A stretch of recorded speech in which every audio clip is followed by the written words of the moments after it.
Kristu waseNazaretha. Amen.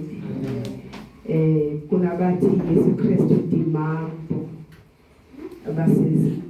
Amen. Kunakonke bazalwane. Ngiyabingelela egameni likaJesu Kristu waseNazaretha. Sisesenkonzweni yobufakazi. Ngicela nami ukubonga uNkulunkulu athi uDavide ubonga uNkulunkulu ngemisebenzi yamandla wakhe. Amen bazalwane. Uma uNsibande ekhuluma nge-birthday kwintshumayelo yakhe bekathi maybe omunye umbonge uNkulunkulu kwaphela kwabakuncane ukubonga kwakhe. Amen bazalwane. Ekhulumeni kwakhe ngibone ukuthi nanoma ezami izinto engambonga ngazo zikhona. Amen bazalwane. Kodwa ke kwavuka inhliziyo yami yagcwala izibongo ezininzi mase ngicabanga abazalwane bebonga uNkulunkulu. Amen bazalwane. Befakaza abazalwane ekhaya lethu ngezinto uNkulunkulu abenzile zona. Amen bazalwane. Abanye besisho ukuthi benkula ingane yami yavuka ekufeni. Amen bazalwane. Abanye besisho ukuthi bekunamagundwane endlini kodwa uNkulunkulu wangisiza. Amen bazalwane.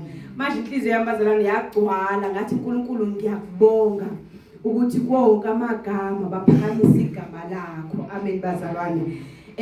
Kuningi bazalwane singambonga ngakho uNkulunkulu akwenzele abantwana bakhe. Amen bazalwane. Ngiyakhumbula nobaba uMpostoli uNsibande besisho bekunokusho athi uhlaselekile. Amen bazalwane. Athi ngiyabonga amasosha ami ukuthi nina khuleka. Amen bazalwane. So siyambonga uNkulunkulu ngakho konke asenzele kona. Kukuhle kukubi siyambonga uNkulunkulu. Amen bazalwane.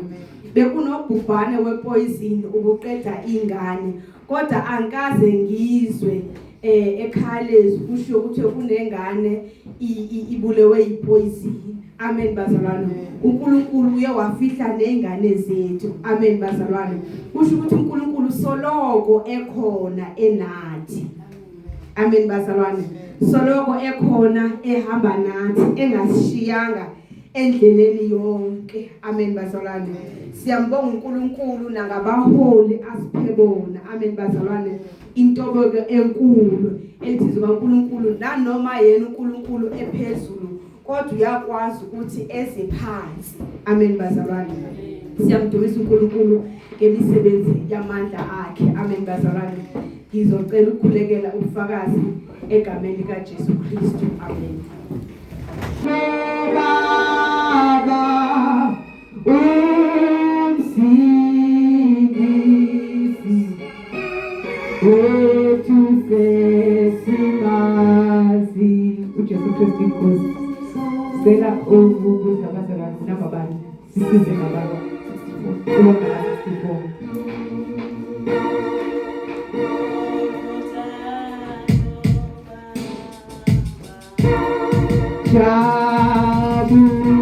Jabulani sesigabantwana abenkosi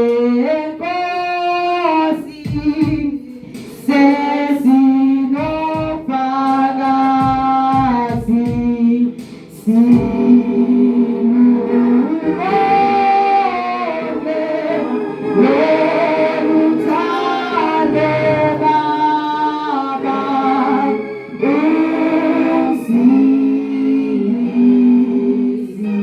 Oh